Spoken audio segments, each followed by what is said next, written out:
Halo Kidalers, balik lagi di channel Hobi Kidal. Di video yang udah agak lama ini, aku main ditemani oleh Dennis dan di sebelah sana ada Lydia dan Alex. Eh, yang aku maksud dengan diincar itu kayaknya Lydia sama Alex ngincer ke Dennis ya. Tapi aku eh, menghargai dan salut sama Dennis walaupun diincar. Dan kalau kita lihat footworknya agak ini ya, agak kaku atau eh, masih banyak ini bolong-bolongnya. Tapi dia udah berusaha untuk ngejar bola. Habis dikasih belakang terus kasih depan pun dia niat untuk lari-lari ke depan. Bagus sih menurutku niatnya, cuman kalau eh, ditambahin lagi, belajar lagi mengenai footwork itu bisa lebih bagus lagi. Dan di badminton tuh sebenarnya enteng sih, apa footwork itu nggak perlu terlalu apa ya, kayak gerusa-gerusu atau nggak perlu terlalu bingung atau panik gitu. Asal kita tahu polanya nanti bisa melakukan footwork atau langkahnya itu bisa lebih halus dan lebih bagus gitu. Eh, ini Dennis kalau return service-nya itu selalu bagus ya. Kalau dia pas ngasih ke pojokan itu masih bisa tipis dan masuk tuh. Di sini harusnya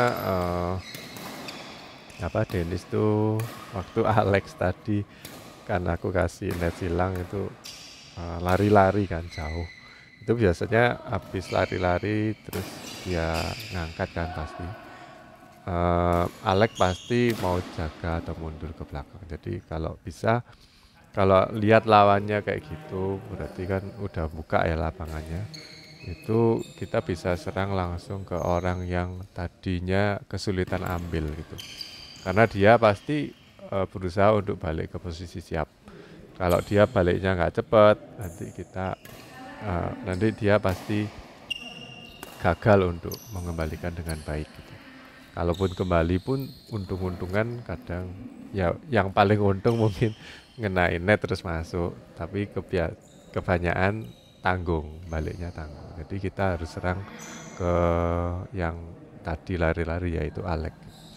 Serangnya itu bisa kenai orangnya bisa atau nyemesnya itu ke arah belakangnya dia. Jadi sewaktu dia itu mundur-mundur kan masih belum mundur sempurna ya, belum sampai tengah, disemes itu biasanya kaget dan jatuhnya pasti ke daerah leher atau dada. Itu sulit untuk defend. Kalau yang bagus kan defendnya berada di perut ya, itu bisa kembali dengan bagus. Tapi waktu dia posisinya kepepet, kita harus ini sih uh, pinter-pinter untuk baca situasi atau baca lokasinya lawan tuh di mana. Nah kemarin aku lihat ada satu konten yang bahas mengenai smash itu. Jadi kenapa kok walaupun kita itu fokus ke smash-smash atau serang-serang tapi musuhnya itu nggak mati-mati malah kita yang mati. Salah satu alasannya itu adalah karena kita salah nyemes, arahnya itu salah. Arah itu berarti kita bisa nempatin ke daerah body, terus daerah yang kosong atau diadu yaitu di tengah-tengahnya lawan. Bisa di tengah-tengahnya di belakang garis itu atau di setengah lapangan antara pemain depan dan pemain belakang itu nyemes ke sana atau nyemes ke belakang. Kadang-kadang lawan yang suka ini ya, suka bilang, oh bola out. Nah itu kita memang nggak tahu karena nggak ada line judge-nya ya kalau di sini. Mungkin aja teman-teman itu agak curang karena misalkan udah mulai kalah gitu, terus bilangnya out padahal masuk. Atau mungkin pengamatannya nggak terlalu perfect ya. Uh, Waktu berada di setengah garis putih sama hijau bilangnya out padahal itu kalau di challenge masuk. Kalau aku sih biasanya aku masih toleransi dan aku bilangin masuk kalau kayak gitu. Kalau aku jadi line judge ya. Kalau main juga kalau aku benar-benar lihat deket kenanya di setengah garis putih itu aku bilang masuk. Kalau outnya agak jauh sekitar 2 atau 3 cm gitu aku bilang benar-benar out. Nah kalau ada teman-teman yang bilangnya oh out padahal masuk, itu biasanya kita smash ke daerah belakang atau di daerah baseline, tapi jangan sampai out ya. Itu biasanya mereka nggak mau nerima, soalnya mereka merasa bolanya kayaknya out gitu. Tapi kalau kalian bisa nembak sampai dengan power yang cukup atau pas, terus arahnya juga agak datar, kan jatuhnya di baseline, itu mereka biasanya kecolongan. Karena mereka selalu berpikiran bolanya out, padahal masuk gitu. Kalau aku biasanya masih tetap aku terima kalau memang benar-benar out, itu bolanya itu kenceng banget lajunya. Terus biasanya ke daerah kalau aku berdirinya di tengah-tengah lapangan itu biasanya udah kayak di daerah hidungku atau di daerah dahi itu biasanya out. Tapi kalau bolanya pelan, smashnya nggak cepat, tapi di daerah dahi atau di daerah hidung aku masih menerima atau tak kembaliin, walaupun out pun mungkin itu tipis banget, jadi nggak spekulasi lah. Nah lalu ada ini ya, itu tadi yang makronya, jadi ngelihat posisinya lawan di mana, ruang kosong, terus nempatinnya, smashnya di mana atau drop shot di mana gitu. Terus ada yang mikronya, itu kalau kita nyemes ke arah badannya lawan, di smash daerah mananya. Kalau kita bisa presisi nyemes, dan aku harap kalian juga latihan kepresisian, jadi mukulnya smashnya itu coba pelan-pelan aja dulu, nggak usah terlalu keras. Karena kalau keras tuh nanti biasanya cuman asal neken lawan aja, tapi arahnya itu nggak terlalu efektif dan kalian nggak belajar nanti. Jadi kita penting untuk nyemes itu di daerah yang menyulitkan lawan untuk mengembalikan di badan ya. Contohnya ada beberapa titik yang agak susah dikembalikan jika kita nyemesnya di daerah bahu lawan yang megang raket. Misalkan pemainnya kanan, jadi ya di bahunya yang sebelah kanannya lawan gitu. Itu sulit kalau pakai grip backhand, kembaliin ke situ itu sulit. Terus di daerah pinggang itu juga sulit, atau di bawahnya ketiak itu sulit juga untuk dikembalikan, paling cuma diblok aja sama lawan. Nah itu pemain depannya juga harus siap-siap untuk robot juga. Lalu di daerah mana lagi ya? Mungkin di daerah leher itu kalau di smash, atau di daerah wajah itu kalau di smash biasanya kaget, pasti cuma di blok aja, dan nggak banyak sih orang yang bisa mengembalikan kalau di smash di daerah wajah gitu. Karena ada teknik tertentu sebenarnya gampang sih, cuma di swipe gitu aja atau di blok, pasti di blok sih. Sulit untuk kita ngangkat bola kalau di smash di daerah wajah. Apalagi kalau ngedrive udah cepet kena mata gitu kan, kita biasanya reaksinya pasti minggir atau menghindari bola ya. Mungkin kalau ditangkis sama raket pasti cuman kena apa adanya, biasanya nanggung gitu, atau nggak nyampe. Oke, jadi kalian di sini pasti udah mulai ngamatin ya. Banyak gerakannya Dennis yang sebenarnya bisa mengembalikan bola, cuman arahnya itu sering out, atau mungkin arahnya itu nggak terlalu nggak terlalu menyulitkan lawan gitu, karena dia itu kebiasaan kebiasaan ngayun raketnya itu ke daerah kanan. Jadi kalau disuruh ngambil di posisi tertentu, bisa bungkuk, itu mau ngarahin ke daerah kiri, dia kayaknya hampir nggak pernah gitu. Nah, kayak gini kan selalu buangnya itu ke kanan gitu, kecuali kalau dia itu eh, kayak nyemes-nyemes itu baru beda arah gitu. Tapi kalau di ini di daerah dia pakai backhand, aku nggak tahu ya pegangannya Dennis ini backhandnya itu bagaimana, apa dia pakai thumb grip atau pakai biasa atau forehand grip tapi mukul backhand. Kalau aku biasanya kalau nggak net kill ya pasti pegangannya yang normal, yang forehand grip. Walaupun aku ngambilnya di daerah backhand ya, aku tetap pakai forehand grip. Itu bisa ngarahin banyak sih. Tapi kalau kita pakai thumb grip, otomatis buangnya itu selalu ke daerah silangannya kita atau balik lagi gitu. Jadi lurusannya thumb grip nggak bisa dibelokin, itu agak susah kalau pakai thumb grip. Sedangkan pakai forehand grip itu kita mau buangnya ke kiri, tengah, ke kanan itu masih bisa. Jadi itu pertama ya,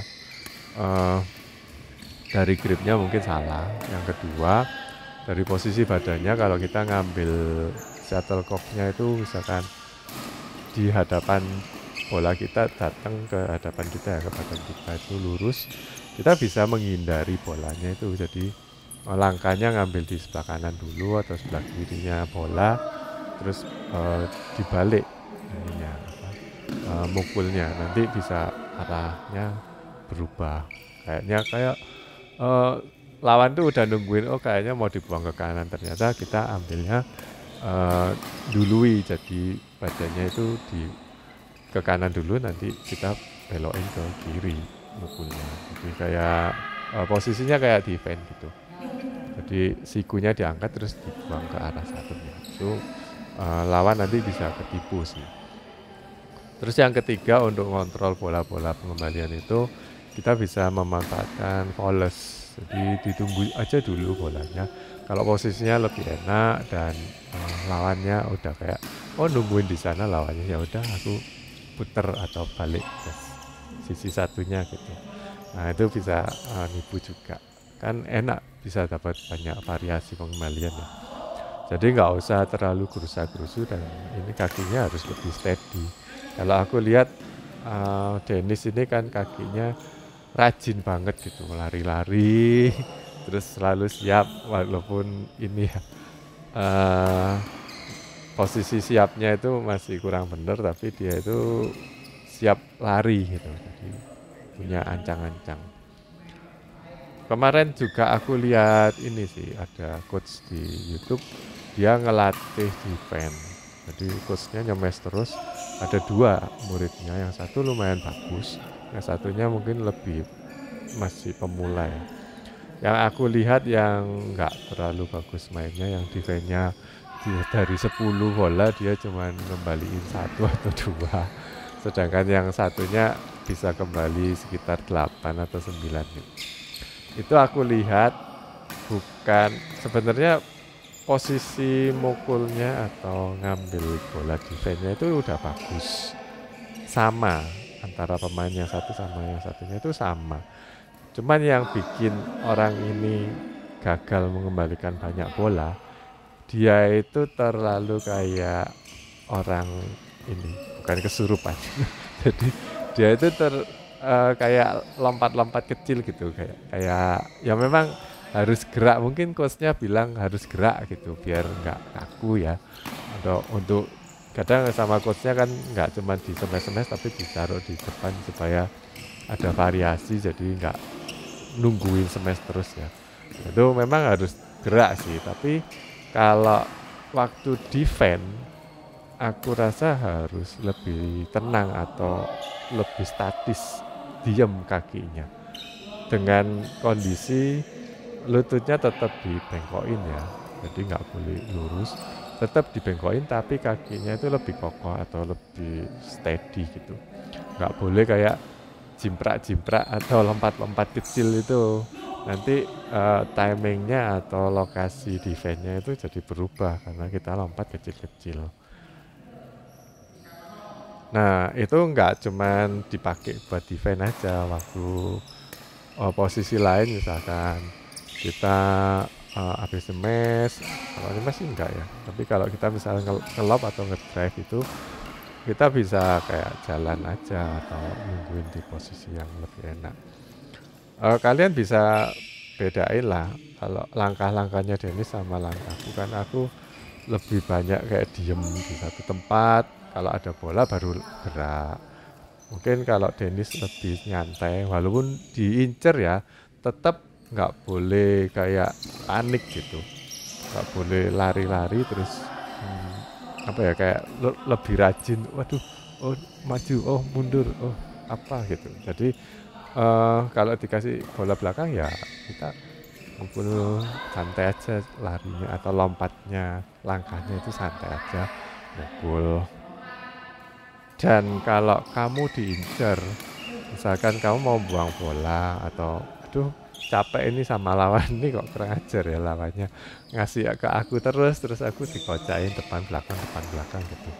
Itu triknya adalah kamu coba ngelop yang tinggi, kalau bisa sampai belakang juga. Jadi kamu ada kesempatan untuk nempatin maju ke posisi siapnya itu lebih banyak kan. Lawannya nggak mungkin kan lompat atau terbang untuk ngambil bola, tapi kan lawannya pasti nungguin bolanya itu turun dulu sampai bisa diraih baru dia mukul kan. Nah itu kita punya kalau buangnya tinggi, kita punya waktu untuk istirahat juga, terus punya waktu untuk nempatin posisi yang siap, dan kita bisa ngelihat lawan lebih banyak waktu, lihat posisinya kayak gini, badannya lawan nih kira-kira mau kemana ya bolanya.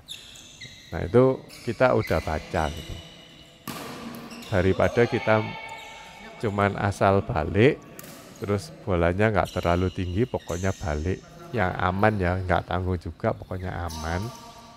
Terus kita lihat nggak lihat lawan, soalnya kita panik sendiri karena bolanya udah cepet, lawannya kan udah gapai bolanya datang itu bisa ngarahin lebih cepet kan, soalnya bolanya datangnya tepat waktu. Tapi kalau kita ngelopnya itu tinggi sampai ke belakang juga, itu lawan jadi ketar-ketir, soalnya dia nungguin bolanya datang dan sementara yang diincar itu udah siap. Nanti kalau bisa kamu lebih proaktif lagi, jadi sewaktu lawannya, biasanya kalau bolanya di lob itu lawan lebih kesulitan untuk bisa mendikte kita gitu. Jadi mungkin ini coba tak kasih drop shot lah variasinya, tapi nggak mungkin dapat bola langsung, mereka pasti mau ngatur kita lagi gitu, ngatur yang diincer lagi. Kalau kalian lebih proaktif, misalkan lihat ini kayaknya mau di drop shot nih, langsung aja tungguin maju di depan di get kill, walaupun diincer tapi masih bisa untuk nyerang lawan. Itu nanti lawannya takut, wah ini tiba-tiba gak bisa diincer malah aku sing mati gitu. Terus akhirnya nggak ngincer, dan itu lebih bagus. Kamu sama partnermu nanti jadi bisa bekerja sama. Terus kedua, kalau misalkan kamu diincer, kamu lihat juga ini partnermu itu berada di mana. Terus bola berikutnya atau bola yang mau aku kasih ke lawan tuh, kalau bisa yang nggak menyulitkan temanku, atau kalau bisa yang bakalan sama temenku diserobot gitu. Jadi misalkan kita ngasih kayak gerakan tipu ya, kayak mau ngelop ternyata kita ganti atau pakai drop shot silang gitu, secara tiba-tiba yang nggak disangka-sangka oleh lawan. Nanti kan lawannya kelabaan terus lari, ternyata ngasih net nanggung, dan teman kita yang udah berada di sana itu langsung net kill. Ya diharapkan kayak gitu ya, tapi kita bisa ngatur bolanya, nyediain makanan buat partner kita. Jangan kayak gini, misalkan kan Dennis ini seringnya kalau di net tipis gitu dia suka silang ya, silang.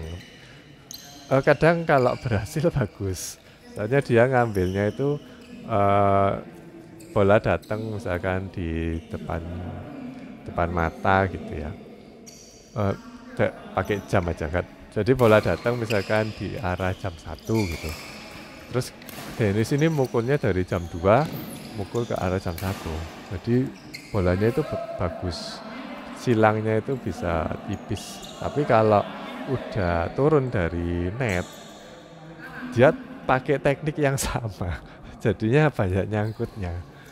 Tapi kalau bolanya masih di atas net, sekitar 5 sentian gitu, dia pakai teknik yang dipukul dari samping, disikat dari samping. Itu bagus jatuhnya. Memang seharusnya tekniknya seperti itu. Tapi kalau udah turun, kita nggak bisa pakai teknik yang seperti itu lagi. Kita pakainya itu dari jam setengah 2, terus dipukul ke arah jam setengah 1.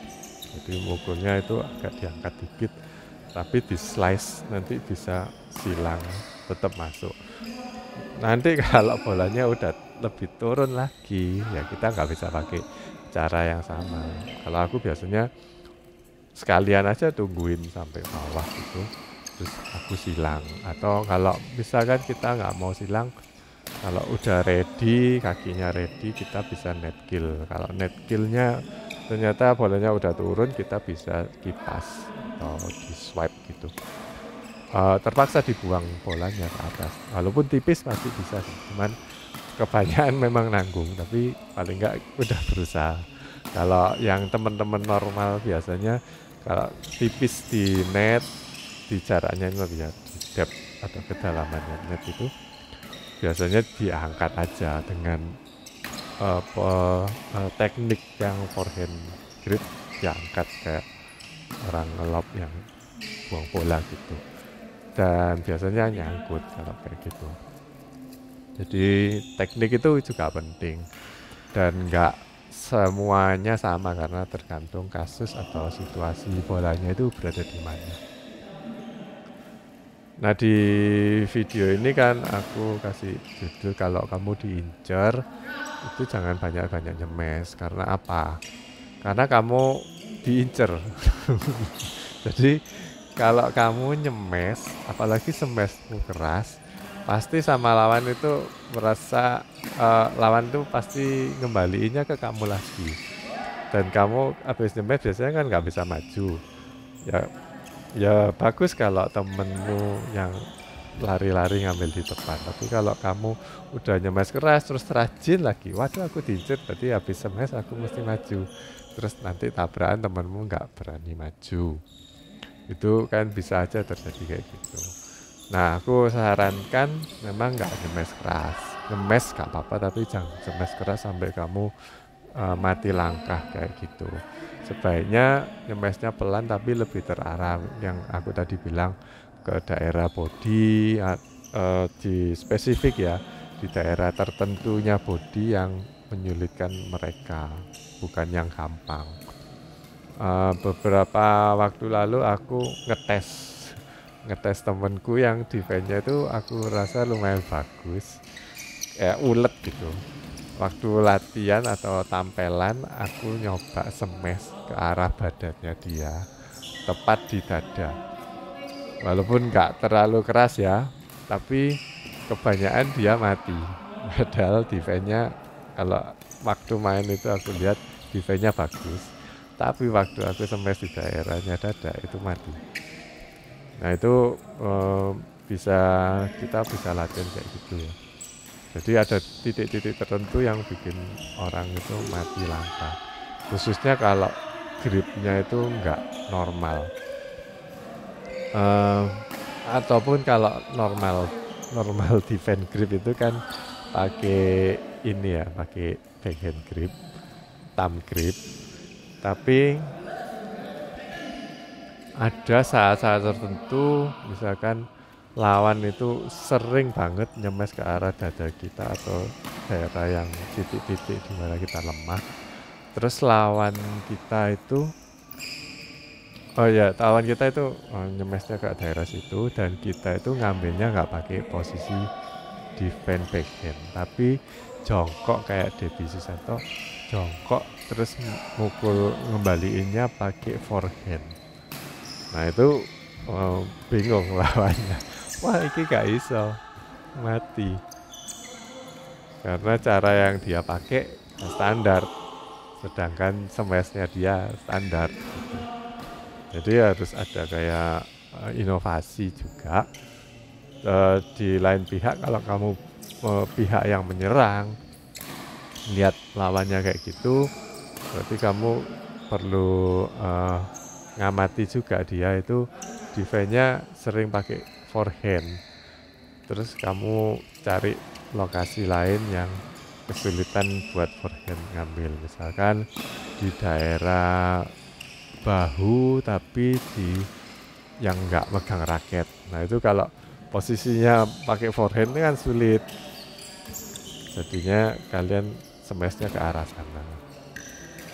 Lalu kita sebagai penyerang, kita bisa lihat kebiasaannya. Lawan ini tekniknya kayaknya nggak belajaran tapi kok balik terus ya. Terus kita amati ini megangnya pakai grip apa. Kayak gripnya itu kan kita harus tahu ya. Grip-grip tertentu itu nggak bisa melakukan pukulan apa. Nggak bisa ngembaliin ke daerah mana, ke arah mana. Itu kita harus tahu. Jadi kalau bisa kita ngamati juga, apalagi waktu kita istirahat nggak main, kita amati teman kita itu, ini pakai grip apa sih hari ini? Oh, gripnya ini. Jadi kita tahu, oh dia hebatnya kalau pakai grip itu hebatnya di mana, terus kelemahannya apa, kelemahannya di mana. Ya yang bagus memang kita harus ganti-ganti grip. Kapan hari aku bilang ini kalau aku mukulnya daerah sini aku pakai grip ini, kalau di sini aku gini-gini. Jadi diputer raketnya dari forehand terus ke backhand. Ini diputer raketnya. Terus ada yang aku tahu udah main beberapa tahun malah heran, hah? Loh, kucer nek main kayak gitu aja, jadi diputer raketnya. Lah ya ini liatin gripku di daerah yang jempol sama telunjuk itu pasti lebih banyak lecetnya daripada di jari-jari yang lainnya. Jadi aku sering ngerubah-ngerubah muter-muter raket gitu. Loh, oh baru tahu ternyata main badminton tuh kayak gitu. Loh ini ya udah standar sih. Jadi yang lebih bagus itu kita perlunya di mana, terus mukulnya pakai teknik apa. Kemarin aku tanya coachku juga, backhand itu kalau aku biasanya sih pakai forehand, tapi kok nggak bisa keras ya. Yang terakhir-terakhir ini aku coba pakai bevel grip, kok lebih keras. Terus katanya coachku, oh nggak terlalu masalah sih, itu cuman kayak kalau kurang keras ya mungkin kurang latihan di holesnya atau timingnya. Dan kebanyakan memang karena kamu panik sih, waduh backhand kayak jauh atau sulit gitu, jadinya nggak bisa bagus. Tapi kalau grip nggak terlalu masalah, yang penting bisa ngamati diri sendiri juga. Kalau pakai di daerah kayak mau ngelop, kalau masih tinggi kita pakai forehand biasa. Terus kalau udah lewat badan kita pakai bevel grip, itu lebih keras atau lebih nyaman, ya itu aja yang dipakai.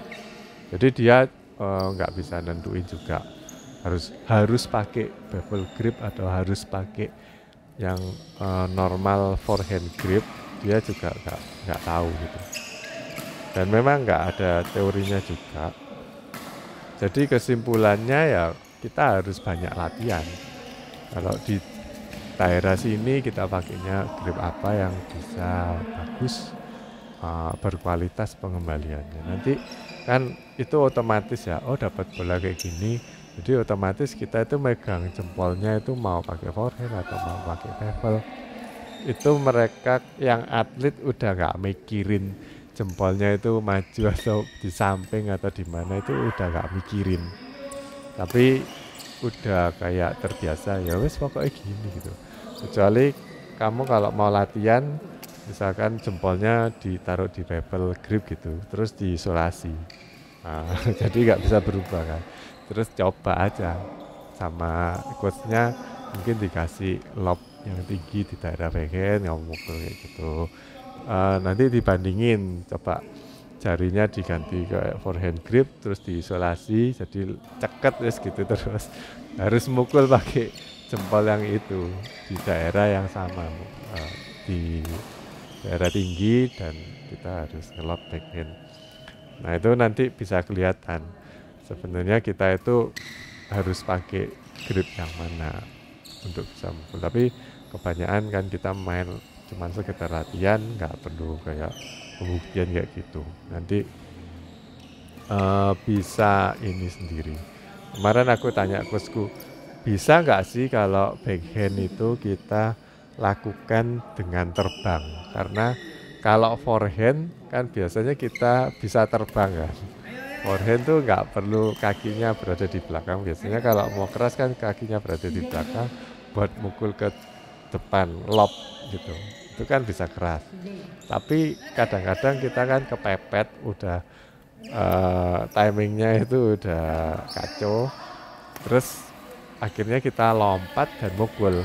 Kok bisa keras? Tapi kalau backhand kenapa kok kita harus kakinya dulu baru mukul backhand? Terus katanya coachku, loh ya bisa aja. Berarti kalau forehand bisa, backhand juga harus bisa lompat. Kalau ini ya timingnya kamu udah tahu, pas posisi raketnya juga udah pas, udah latihan pas, terus polosnya juga kuat, ya kita bisa aja lompat. Kakinya cuman nginjek satu kaki yang bukan kaki raket, nginjek lantai, kaki satunya terbang, bisa aja ngelob backhand clear yang berkualitas, bisa aja. Ya menurutku teknik itu nggak sepenting-pentingnya amat. Yang lebih penting itu timing dan banyak latihan aja. Walaupun aku merasa teknik juga penting ya, jadi bukan dianggap nggak penting.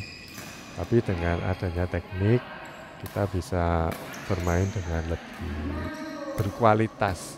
Bagus sih banyak, tapi berkualitas atau enggak. Oke, itu aja sih yang perlu aku bagikan di sini ya. Mungkin bisa dipelajari juga buat teman-teman yang mungkin skill levelnya masih seperti tenis ya, masih kurang di footwork sama beberapa pukulan atau teknik pukulan. Oke guys, gitu aja video kali ini. Sampai jumpa di video berikutnya. Alek. Dadah.